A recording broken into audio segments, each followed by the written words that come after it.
Oh boy, do I have a good one in store for you today. Book summary number 9, The Subtle Art of Not Giving Up. Guys, I'm telling you, Mark Manson, he writes on a higher cognitive level. Very much recommend this book. It'll be down in the description links. Very, very much recommend that you get it. So let's start off. Happiness is an activity of solving problems. So it's a process, like everyone says. It's not a single destination, it's a process. And what do you want out of life? It's a useless question. Everyone has the same answer. They want family, they want happiness, they want to feel fulfilled, a good job, all that stuff. The real question is, what are you willing to struggle for? So I want you guys to think about that for a second. What are you willing to struggle for? What have you been willing to struggle for in your life? Because it's the people who enjoy the struggles of going to the gym that are the ones who are the most ripped and most in shape. It's people who enjoy the struggle of reading books every day who become the smartest. So, and also, get rid of your sense of entitlement. And it goes on both extremes. Either I'm awesome, you guys all suck, envy me, or I suck and you all are awesome, feel bad for me. It's a sense of entitlement that you deserve attention because of your standing. Get rid of that. Good, healthy values are achieved internally. Don't care what anybody else thinks. And I'm really starting to realize through this book that, it's the ordinary, mundane things in life that are the ones that actually really, truly matter. And he told the story about Onoda, he was a Japanese soldier during World War II.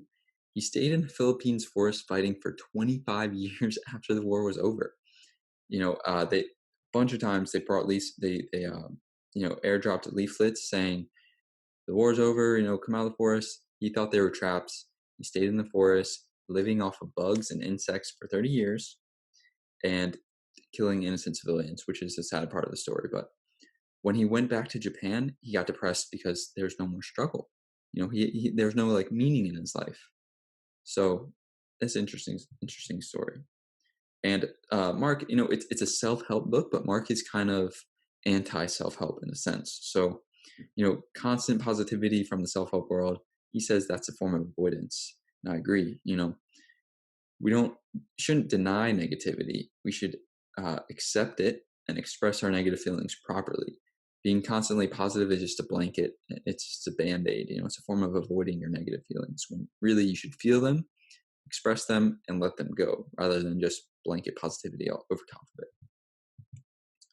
His 5 counterintuitive values: 1, take responsibility for everything in your life. 2, acknowledge your own ignorance and have constant doubt in your beliefs. Certainty is the enemy of growth. And, being wrong opens up the opportunity for you to grow. I actually have a blog post written about this. Shedding beliefs is the only way to grow. Be willing to discover your own flaws and make mistakes so that they may be improved upon. Number 4, this one's big. Have the ability to both hear and say no. This clearly defines what you do and what you do not want in your life and what you will and will not tolerate in your life. It's huge. And contemplate your own mortality frequently. It keeps all your other values in check, and it gives you a sense of urgency, a sense of meaning in life. Manson's law of avoidance. So the more something threatens your identity, the more you will avoid it. So this applies to both the good and the bad. It's why people are afraid of success more than they're afraid of failure. Because if your identity is around, oh, I'm a $50,000 earner, $150,000 all of a sudden threatens your identity. So you're scared of that because, maybe that means more responsibility. Maybe that means you have to work harder. But maybe it doesn't. Maybe you fill in that gap very nicely. And I absolutely, absolutely love this. Never know who you are. This keeps you from boxing yourself into just one identity. So for me, one of my best decisions in life, probably the best decision, is dropping out of college. I was on track to become an engineer. And with that, if I graduate with an engineering degree and I've been working as an engineer, that's 4 years of study, 5 years of study, and a few years of job experience as an engineer. It makes it that much harder to switch into a different career. Say, I stop enjoying being an engineer. makes it that much harder to switch because, one, I've spent so much time on it. Two, I'll be making good money. But three, and most importantly, it's part of my identity. I've been training my whole life to be an engineer. I'm an engineer. That's all I've known how to do. How do I switch careers, So for me, dropping out of college, and I just identify as a creator, as an entrepreneur. So, I can write books, make videos, create whatever I want. And that's still part of my identity. So having that freedom and defining myself as a mundane and broad identity as a creator allows me to not get boxed into just one identity. It allows me to be free and not be stuck as just one person kind of thing. And if it feels like it's you versus the world, chances are it's you versus yourself. I'm sure all of us have felt that, especially when you're younger. So just make sure you contemplate that. And this, absolutely love this. Also, the do something principle. I talk about this in the Bored and Brilliant book summary, as well as Tools of Titans, as well as in a plethora of the other book summaries that are coming next. Action isn't the effect of motivation; it's the cause of it. People, they think they need to be inspired to be motivated to act, so they sit around and they do nothing, and they wait for inspiration to hit. That's not how it works. You act, and then inspiration hits, and then you get motivated to do more. Okay, it's an endless loop. Yes, it can start with inspiration sometimes, but you can also force inspiration through action. It's simple. You act, then you get inspired, and then you get motivated, and it's an endless loop. So one writer, what he did for this, 200 crappy words a day. So every day he made a promise that he would write 200 crappy words. They didn't have to be good, obviously, 200 crappy words. And the act of writing would oftentimes serve as an inspiration that would turn into motivation. Of course, some days you're off. You only write 200 crappy words. You close your computer. Maybe you throw your computer on the ground. But most days, those 200 crappy words turn into 400 crappy words or 250 really good words, So it's a simple act of getting down, acting, and then you'll see something that you write or you see something that you're doing and you'll get inspired and you'll get even more motivated.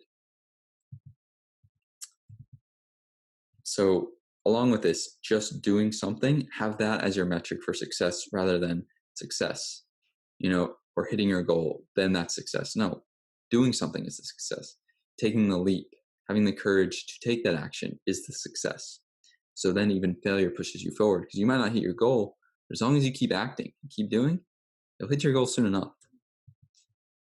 Rejection makes your life better. I think we all know this, but we hate to hear it. And the paradox of choice.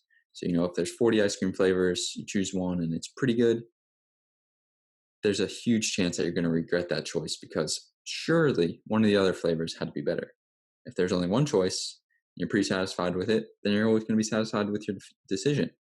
So along with the paradox of choice comes the freedom through commitment. So if there's no more distractions, this makes decision making easier because having one option removes the fear of missing out on all the other options. It allows you to achieve greater success because it allows you to focus all your energy on the few or one very important goal. This is a huge point. Most people think freedom is just, I can do whatever I want. I have all the options in the world. No, it's commitment. It's being committed to one person, to one job, to one career. That's how you obtain true freedom. And of course, you got to end it with death is what gives life meaning. I think that's self-explanatory. So guys, I'm telling you, Mark Manson, his writing is on a different level. He said, like this video, that's just on a different level. Please subscribe if you thought this was valuable. Thank you guys for watching. I post every Monday, Wednesday, Friday, free book summaries. I just want to educate as many people as possible. It's 150 books per year. If you watch all of them, keep growing your brain, keep learning, keep living life. Hey guys, so lifelong learning and reading books is just one part of Sticky Habits University and Discipline 101. Imagine kicking all your bad habits to the curb, and imagine how successful you'd feel after implementing 10 new healthy habits. After enrolling in Discipline 101, my new course, that's how you'll feel every single day. Because it's simple. It all boils down to constantly reinventing yourself through self-discipline and healthy habits, because that maximizes your freedom and it maximizes your fulfillment. Living like this changed my life. Go check it out.